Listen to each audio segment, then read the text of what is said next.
everyone. Such a pleasure to be here, and thank you, Now, to invite me to speak here with everyone.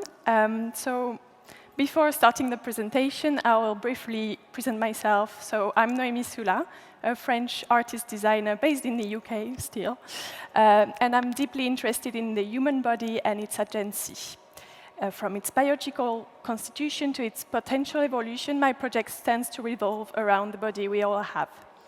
I'm currently appointed as a research assistant at Lab for Living, and it's a transdisciplinary research cluster that works at the crossing between healthcare and design. So with today's presentation named Beyond Being, I will walk you through my last project called Raw Avif, or the unnatural desire to design a human, realized in 2020. And I will focus notably on how speculative design can start and can act as a medium to imagine and experience alternative futures. We will also see how it can become a tool to reinvent relationship between humans, nature, and technology, so we can all transgress possibility together. So first of all, what is Raw Avif? So it's a research-driven project at the crossroad between transhumanism, biology, and art. It was an artistic research project commissioned by Unbor. It's an organization that fosters and advocates for arts, life sciences, and technology. So we kind of collaborate for a year, even more, before putting together an exhibition in Venice in 2020. So this project acts as a critical interrogation in practice, exploring how humanity could be transformed by current scientific research and biotechnology, such as genetic editing and tissue engineering. So indeed, they challenge today medical practices and pushing us to reframe today bioethical statements, and in this pursuit of making humankind better, those biotechnology overturn the fundamental definition of being human, pushing us to wonder what are the consequences of designing a body and how they will modify how we live and what we define humankind. So this project was presenting into 3 imaginary scenarios depicting new job position. Here you can have a glimpse of each of them. So on your left-hand side of the screen, for you, it's the Matrix Sculptor, and this scenario is actually depicting a prospective artistic career that will require a sculptor to carve and model into extracellular matrix to obtain a tailored organ. So as a note, extracellular matrix, also shortened at ECM, is a scaffold, a transparent structure that exists between our cells, and it gives us this 3D shape that we have. It's an essential support for cellular growth. So we can obtain this extracellular matrix by decellularizing a piece of flesh or even an organ, and so by this process, all the cells are destroyed, and what's left behind is a transparent, uncoded piece that can be used to embed stem cells to create a new organ from. So this scenario is looking at how we could imagine artistic skills being used for medical purposes. In the center is the second scenario called the body part farmer. So here the scenario depicts the next step of the previous one, if I can say. So it's when an organ manufacturer is actually embedded the stem cell on a surface and a structure. So as a quick recap, stem cells are multipotent cells that are undifferentiated, meaning they can become any kind of cells. So depending on the medium they grow in and the structure they are nesting in, they can become a certain kind of cell and fulfill their role in the body. So this scenario is looking at how we could imagine an industrial scale of growing organ. The last scenario is looking at, is sorry, the name first. It's called the Organ Designer, and it illustrates how a team of designers could co-create a kidney able to regenerate itself in case of kidney failure. So they do that through recoding and editing and synthesizing DNA to modify the original body of the patient. So kidney failure, for just a recap as well, is when one of the kidney is not functioning properly, so it will lead to other organ and metabolism problems. So in this scenario, if one of the kidney fails, the level of creatinine, so it's the waste product created by your body when functioning, is raising in the bloodstream. And it will kind of trigger, thanks to this recoded DNA, a mechanism to regrow a functional twin, thanks to this recoding. So this last scenario is looking at how we could use the resource of our own body to avoid heavy and invasive treatments. So to add to this project, synopsis and description. Oops, not too far. I will present the roots and the origin of this project. So even if highly fictional, this project isn't born from nowhere. It has been achieved through the help and support of Lucy Di Silvio. She's a professor in tissue engineering at King's College London. And through lab visits and interviews with her, she helped me to anchor the project into reality. It's kind of closer to an extrapolation than a speculation, because by definition, extrapolation means extending the application of an idea or a method to an unknown situation, assuming that the trend will remain the same. So like speculation, it's about imagining a future scenario with the given data of today. Of course, those data can evolve. So there is a notion of gamble here that is very important, because nothing can be predicted. It's only estimated, and this gives freedom for imagination. Here you have some picture of Lucy's lab, and I believe we can already sense this kind of strong imagination, this kind of creativity hub here. And I was stunned by the similarities with an art studio, because they can become a philosophical catalyzer. So now that you have a bit of that background, I will concentrate on the methods. So, like I said, I kind of use a kind of design speculative little sister, if I can say, or little siblings, which is closer to design fiction. So as a recap, speculative design is a design approach addressing big societal issues and looking towards the future by creating products and services to those scenarios. It was promoted by Anthony Dune and Fiona Raby, notably in early 2000, with publications like Heads and Tails and Speculative Everything. I say little siblings because my project at first wasn't addressing big societal issues. My aim was not to do that. My aim was to bring the spectator to understand what is happening in labs and experience it through story. Using storytelling to make them dream and to engage them. And it was later than the debate came into the project.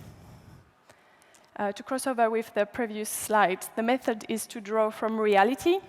So here, the method, the labs, the interviews, the research, the readings about what is happening, what is biotechnology, to an imaginary scenario and fiction within the project can exist. That brings me to the first effect of using speculation in this project. It is a medium to imagine and experience alternative future altogether. The imaginary scenario brought to life using films and diegetic objects. So those objects are, by their design, give information about the surroundings and the action. It's a common term in cinema studies. With this project, for example, you can see a plexiglass and then lungs inside, and this person with a lab coat. And it's very few element actually, but it's way enough to help you help your brain do the job and build and trust back the narration and imagine what is happening. In a way, a story is built in each of the person seeing the work, and my job was to give enough cues to the spectator to imagine visual and aesthetic choices. From them onward, the narration goes from a shared experience. We see all the same pieces, we see all the same short video, but then it's an inner shift that is happening in each other's. You start a kind of digestion and you question and go beyond. So because this story lives within each other's, the viewers also are challenged, and so it becomes a tool to reinvent the relationship between, here especially, humans, technology, and nature. As I said earlier, the purpose of speculation is to push us to think differently, and by doing so, the relationship between entities, subjects, or matter are also shifting. By being challenged on how we perceive things, it helps us reconsider and reevaluate reality. For example, with this project, the audience could revisit their relationship between what is human and non-human. They could also reconsider the limits of what belongs to them or not. Is your body yours? Is your cells yours? Is your DNA yours? So by creating artifacts from speculative method is a manner to concretize philosophical concept and going beyond assumption. And that led me to the notion of transgression. If we look at the definition of transgress, it means something or someone that is going beyond the limits of what is socially, legally, or morally acceptable. And at first, the definition can seem a bit pejorative or negative, but on the contrary, transgression is an essential tool to think differently and to go through a new thinking process to evolve in tomorrow's world. It can be experienced through speculation or fiction in a more concrete way without waiting for the future to happen. It is preparing us for a future instead of being in front of the accomplished fact of the present. The project aims to allow the audience to evaluate their agreement, disagreement, their enthusiasm or fear towards the proposed scenarios, like bioethicists today are doing when they are evaluating new medical practices. By imagining a different world, and by experiencing another reality thanks to storytelling, we are able to go beyond assumptions, beyond the established, rethink theory and concepts. Last slides to connect back with why is it beyond beings? Well, simply, identity is beyond being. Identity is probably not only about being. Our human identity do not depend on us being human, but on the constantly evolving environment, where we create, where we live with the non-human around us, the micro and micro level of being human, etc., etc. Identity can also be an in-between, an inter-identity, opening up much more opportunity for us all to thrive. Identity is not defined and unchanging, but evolving.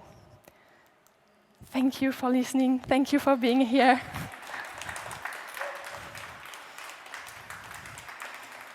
I think I'm gonna leave Amber the stage.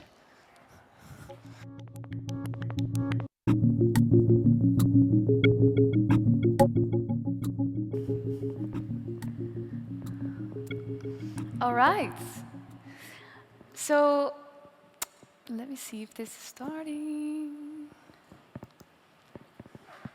Yeah. Oh yeah, there we go. So how do you run a successful fashion house without ever producing a physical garment? And how do you move into the future where our lives are becoming more digital every single day without moving our identity forward? The way we represent ourselves in digital spaces is the way we will be perceived as in our real lives today. And fashion is a system that needs change. Today, I will talk about what we do at the Fabricants and how we try to change a system that is long overdue. This works? Yeah. So, we are a digital-only fashion house that creates clothes that are always digital and never, ever physical. We create clothes that are created by 3D software and that you're able to wear on your digital identity as an avatar, on your avatar, or any other places. What you see behind me is the first digital fashion show we ever created. And this was created in 2018 as a sort of critique on the fashion industry to see, hey, can we create a fashion experience that is just as engaging and emotionally rich as a physical show, but not having to have all of those resources implemented in it? So like I said, we waste nothing but data and exploit nothing but our imagination. And with that, we try to create a new perspective for the fashion industry. And as you can see behind me, there's like some elements to this image that are real and some that are fake. So for instance, we really like to play with that, the boundaries between that. So if you look, for instance, the picture of the cave is sort of a real picture, but it's combined with digital elements. And there's like also some people sitting front row, if you've noticed. Like we wanted to create that notion of, yeah, but in digital, actually, everybody is front row. So what is the difference? And we thought it would also be more inclusive to create that kind of atmosphere for everybody to be there and to be front row. Because we need a new fashion narrative. The past, let's say the past of the the last half of the 20th century, it's just been, amazing, but also like extremely pollutive. And we need to think about new ways to express ourselves within this world, because fashion is sort of about identity, right? It's about what you are putting out into this world. Every single one of you made a choice about what they're wearing today. Every single one of you chose something. This can mean something. What you wear is the message that you that you bring to the world. It's a mode of communication. It's speaking without words, without language. And that's what it's always, meant to be. But right now we don't see that as that necessary anymore because, it has become disposable. Every time we wear something, it just gets thrown out, and there's not as much value to clothing anymore as that it was in the past, and it doesn't have the emotional resonance. And the story that fashion has been telling the past years, is a story of rivers in China literally turning the color of the next fashion season. And places like this exist. This is in Ghana. This is actually a picture of a researcher, Linda Falkeman.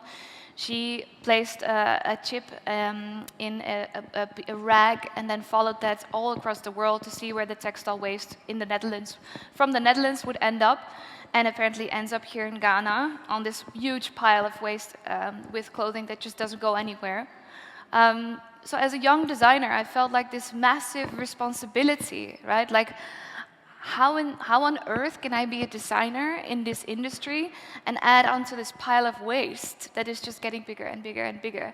Like, for me, that didn't feel like the message that fashion needed to bring in that time. So I decided to research a different way and came across 3D software, which was back then for fashion quite a crazy thing to think about because, I loved gaming when I was a kid, so I was really in tune with sort of things that were going on and how to express. Like, I could endlessly dress characters of The Sims, for instance, which really fascinated me because it's identity. But I felt like fashion was still very physical. So then in school, I took about half a year off to research this kind of thing, so to research 3D modeling, to research everything that was out there, all the software, and test those things. And we created the first show on the Oculus One, which was in 2015, I believe. So that was really first experiment. And then I decided to graduate with a digital-only collection. And teachers literally called me crazy because, it was really, they didn't know how to judge it. Like, they were like, okay, fine, go ahead, try it. But it was very new at the time. People didn't see that connection. So, but on the other hand, our digital identity is more important than ever before. Like, as we've noticed with the global pandemic, Like we are literally communicating with each other over Zoom, and we almost hardly ever meet actually someone in real life. And to me, this is so extremely fascinating. How can it be that our identity is still not being uploaded to the next level? How are we still talking in Zoom while we could be talking to each other in avatars and express ourselves in crazy ways? We see it happening in some places, but there's much work to be done. So, who of you knows this game? Can I see some hands? So this is Fortnite. And Fortnite makes about in 2019, they made about $2.4 billion in revenue from just in-game purchases alone. So that's all the things that you buy, $2.4 billion in revenue from just the in-game clothing, which is insane, right? And this is a huge market that kids already profit off, and that actually kids already buy. So if anybody has kids that play these kind of games, they must have asked you at some point for your credit card to buy some stuff. So this market already exists. And it's just like a no-brainer. For us, it was really a no-brainer to get into this world because it's already being done. And for kids, it's almost more important what they wear in Fortnite than what they wear in school the day after, because their lives, are so intertwined with the digital space anyway. And like I said, what we created here was really a sort of notion of, could we create a fashion experience without using models, without using photography, without using camera people, like without having to use any resources, would we be able to create an experience like that? And I remember we presented it at 3 different places in the same week. And we didn't have to ship the collection, didn't have to do any of that, and still we were able to create the notion of really experiencing this fashion. And someone even walked up to me after the show and was like, "That's really cool, where can I buy it? How can I wear it?" And I think like back then, this was still a big question for us, because everything was still, I was like, I can give you a USB stick, but like that's about it. And like ever since then, the Fabricant has been an exploration of how can we bring this digital fashion to people. And yeah, I mean, even the difference between these things, like what is reality and what is fiction. If you look at the image like this, this has been shared over 5 million times on the Instagram main page, where it got so many views. And what's the difference between a video of a catwalk show and this, without having to have any resources being used for it, except for data. And we also love to experiment with new materials, so we always try to push the boundaries, like we have this internet cable fur, or any type of skin for the avatars that we try to experiment with. And even like having purple skin or orange eyes, I think is way more interesting than enhancing your lips. So like for me, these kind of digital explorations are really what the world can come to if we open ourselves up to the possibilities of this amazing new medium, where we can really curate ourselves to the craziest of the abilities. And you might be asking yourself, well, how can I wear it? Like, it's really nice that you show all of this, but like, how can I actually interact with this? I've got some news for you. You can wear it if you know anything about 3D. Who knows anything about 3D? Have anybody ever done something with 3D? That's nice. Got some people in the audience. Great. I feel you. So, if you want to use our files, you can download them for free on our website. They're all there. You can wear the first collection. You can download them and wear them. And you can basically put them on your avatars. This is not our avatars. This is basically creators that used our files to dress themselves with. So this is not our images, but actually of the creators. And then you can also wear our clothes in metaverses like Sansar, Decentraland, Sandbox, any type of metaverse that you want to enter into. We're currently figuring out wearables in all these different places. And this is an example. This is Sandbox, and I love this image of the robot dressed in his G-string, because it's just like so nice, to be able to dress robots like that, and had so much fun doing it. You can also wear it on your picture. So one of the ways to wear digital fashion is to actually wear them on your picture. This is done by a company called DressX. If you send them your picture, they will dress your picture with digital fashion. It can be from anybody. Our looks are there, but many other designers too. This was our project we did together with Buffalo Shoes, in which people could buy the digital shoe, digital-only shoe. This shoe never existed in real life, and yet all the influencers wore it on their Instagram, as you see the image there.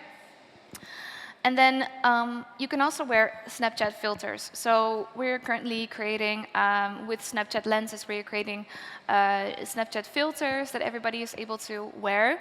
And this is the look that we created for Ruby Gloom, Ruby 9100M. She's like this influencer. And we call this look the Empress of the Metaverse, because she's been like the OG in space for a very long time. And you can, if you go to our Snapchat page, you can find us on Snapchat under the Fabricants. You can wear this look right now. Same goes for anything that is on our page. There's multiple filters that you can wear as well. On our Instagram page, you can wear some headpieces that are also filters. So we use graphics cards and blockchain, no more needles and threads. And obviously, we are odd ones out, because this whole industry, that we are trying to innovate holds on dearly tight to these old notions of physicality. But we're trying to tell that story in a different way. We're trying to create this new narrative, and we need everybody to be on board, because, we need to really change that atmosphere, and we really need to change a system.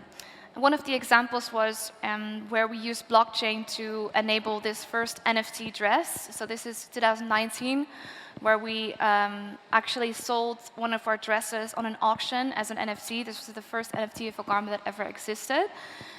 Who knows what NFTs are? Can I see some hands? Who knows actually really what NFTs are? I mean, it's really complicated. I know, it's fine. You don't have to know it, but it's really a sort of interesting new way of creating value for digital items. So this garment was sold back then in 2019 on the blockchain on a conference, and someone paid $9,500 for it. And this shocked the entire fashion industry. Everybody was like, stop the press, how can somebody pay $9,500 for a garment that does not physically exist? What has the world come to? Well, in a way, this garment has been shared over millions and millions of times. So maybe people saw Johanna, who is wearing the dress, walking in real life. Maybe 50 people saw her walking that day, but millions of people saw her online wearing this dress. And with that, we try to push the boundaries of what wearing actually means. What does wearing mean? And again, what's the difference between reality and fiction? And what's the difference anyway if you can wear digital clothes instead of physical ones on your Instagram? So then we started to get into more NFT drops. We've done a collaboration together with Atari. Atari is this sort of very old world. I don't know if any of you know it. Sort of very old notion world gaming company, which is doing a lot of cool, innovative stuff. And we designed this look for them. In collaboration with them, which you could wear in a game. You could also wear it on your picture, and you could collect it as an NFT. And next to that, we also did a collaboration together with Artifact, who is a sneaker company who recently sold sneakers for $3.1 million as an NFT, digital sneakers, which is crazy. And we created this look together with them. So they created the sneakers, and we did the look. And it's all about pushing gender stereotypes within gaming and pushing, new narratives, because, that's also very much needed.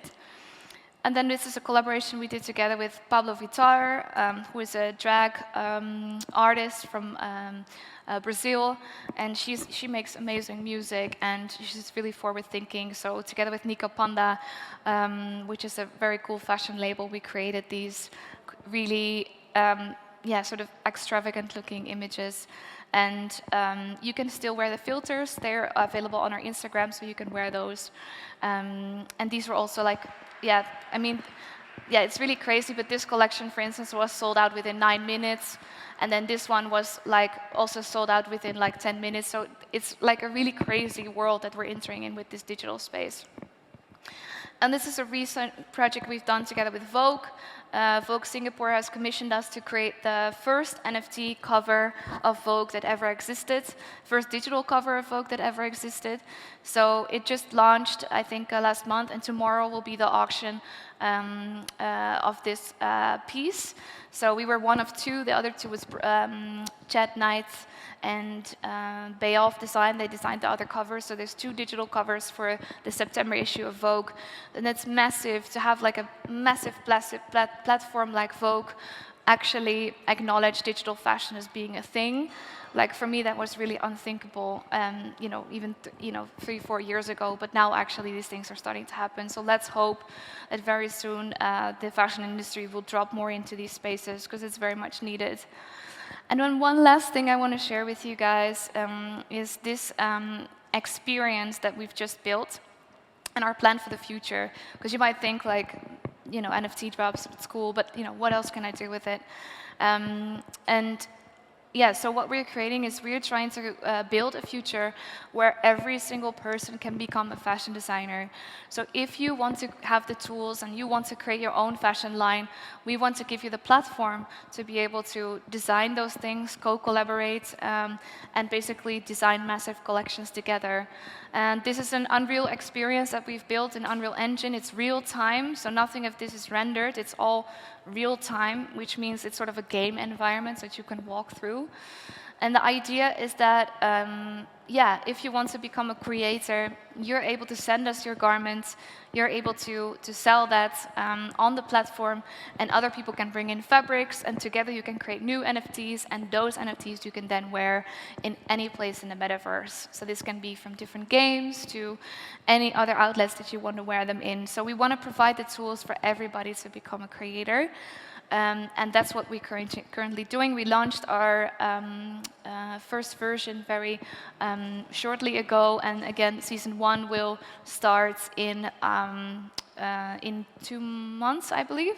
So if you guys want to stay up to date with that, go to digital.fashion, and there you can pledge to follow our manifesto. So yeah, in a way, like I said, we need to really change this industry, and we can't do this alone.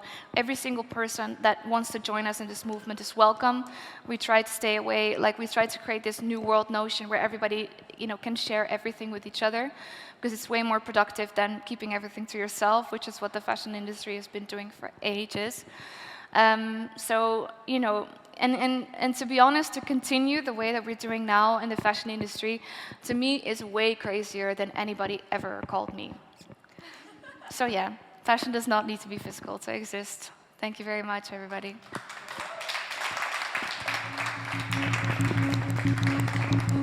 Yes, I stay. Okay, come. Thank you so much. Yeah, Thank you so much. Change of plans. We still have a little bit time. So you, dear audience, can place your questions. I think both presentations raised questions. So if anybody wants to place a question, ask them something. Use your chance. There's the microphone. Even you, if you want to place a question online. Okay, I start with you. All right. Amy. I know people are wondering if it's real, if your piece is real or not. What's the question? What triggers questions?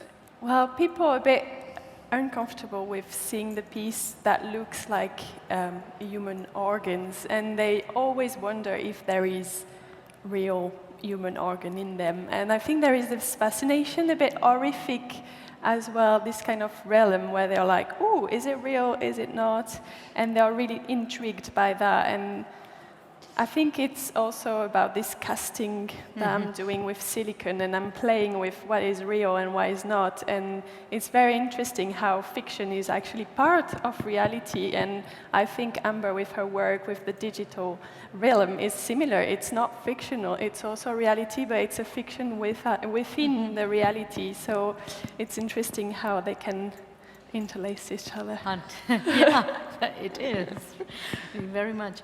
I was wondering, Amber, what should happen to the real fashion industry? I mean, we have fashion for centuries, produced, you know, fast fashion, everything. It's produced for centuries. So there are lots of projects now, like borrowing fashion, lending it out, reusing fashion. What would you suggest?